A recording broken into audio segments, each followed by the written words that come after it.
Hello 8-Bit family, welcome back, and if you're not a part of the 8-Bit family, then go ahead and hit that subscribe button and leave a like if you are hyped for this video, because I am excited. Oh my goodness. When I was thinking about doing this video, I was unclear if I should or not, because I've yet to finish the actual game, but I decided that this was just too sort of good to be true. Now, all of this in the end, guys, is just a theory, so take everything with a grain of salt right now. I wanted people to start discussing this, and that's what I want for all of you to do.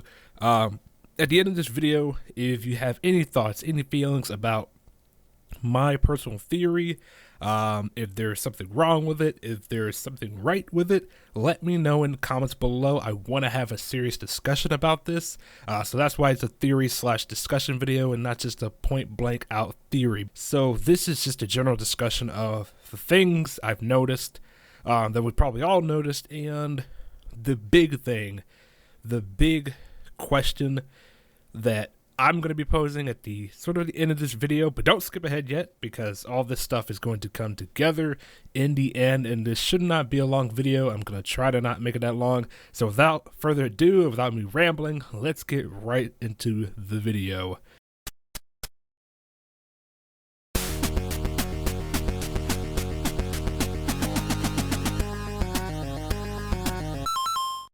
So first off, the thing I want to talk to you guys about is the game's setting. Obviously, we're in this huge, vast world that's very beautiful and very reminiscent of Shadow of the Colossus. Now, you see all these structures and sort of writings on walls and everything, and it's very, very similar to Shadow of the Colossus, which begs the question, you know, is this in the same area?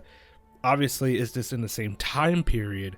You know, we truly just really don't know unless we dig deeper, maybe find something on the walls that says something like that. Maybe later on in the game it's revealed that, yeah, this is the same universe and this is the same year, and there was a guy named Wander who was taking down these Colossus over in this part of the world or whatever. But again, we've yet to know. But the game setting is very similar, as that very same look and feel and appeal to it, much like Shadow of the Colossus was. And now the next thing I want to talk about is the name Trico. It was a very weird name, I first thought, and honestly, guys, I'm probably a little stupid here, but I didn't catch this initially, that Trico is basically, you know, Ico, the developers, with Tri in the front of it, which could symbolize for the third installment, the third game of the developers, but I'm not sure if this is the third game that they actually made, or if this is like the third game of this kind of style or feel. You know, I'm not really sure 100%. Again, that's something that would probably have to be fact-checked. So again, take all of this with a grain of salt. Okay, now the next thing that I want to discuss is the mask. In the very beginning of the game of The Last Guardian, you're there with Trico and you see his broken mask on his face. Now initially, of course, we all just assume, okay, yeah, he was caged up here, he's prisoner, that's why he has the mask on his face. But if you think back to Shadow of the Colossus, many of the Colossi, I don't know, many of them have sort of armor on and mask on, which is very, very similar. So it begs the question, did the same people who locked away Trico, are those the same people who put the mask and stuff on the Colossi? Did they make the mask and armor for the Colossi? I mean, who really knows? At the end of this, you know, one of the things I'm going to just talk about is the possibility of, did these Colossi have a creator? And did Trico have a creator? That's one big question of many big questions, but that's not the big one of this video. But hey, if you want to go and try to figure out that possibility and that route, go ahead. So now the big thing that I wanted to bring up and discuss, and that is the sword that Wander uses in Shadow of the Colossus and the quote-unquote mirror that the young child uses in The Last Guardian. Now, literally as I was coming up with this whole sort of theory or discussion, it didn't click in my head until I was thinking about everything, and all of a sudden I thought to myself, what if the mirror isn't a mirror? What if the mirror is a shield?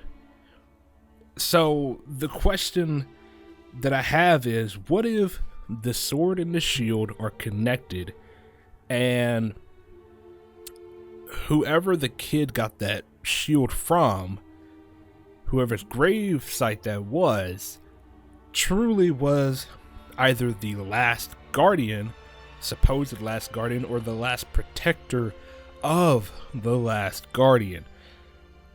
You know, it never really clicked to me on how Wander got this magic sword. I can't remember for the life of me if he had just already had it in Shadow of the Colossus. It was just sort of like, hey, I have a magic sword, or if he picked it up somewhere. I can't remember.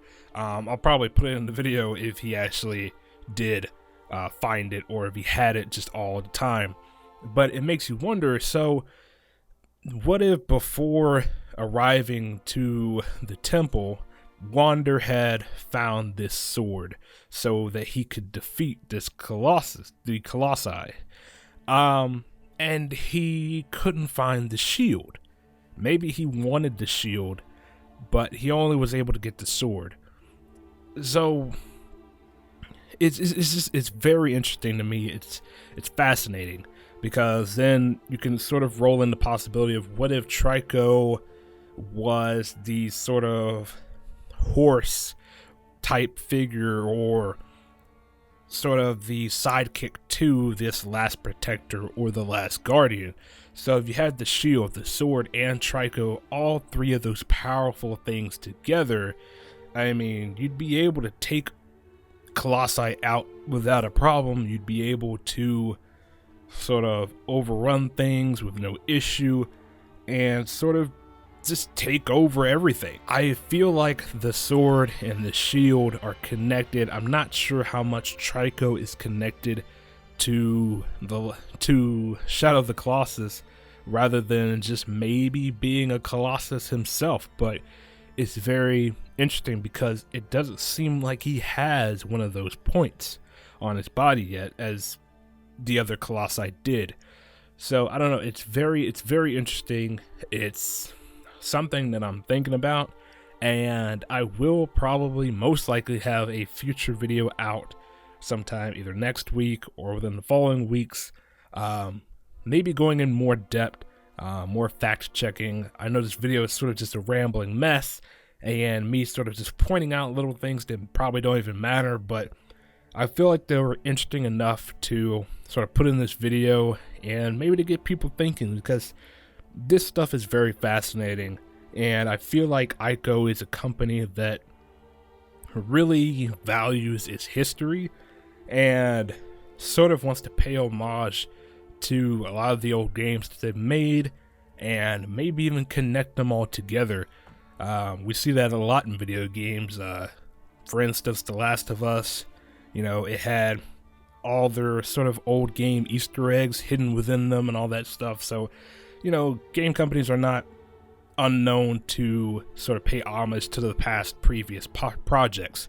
So with all that being said, hopefully you guys enjoyed this video. I really enjoyed this, and it really did make me think more in depth about The Last Guardian, and I'm so eager to finish playing it.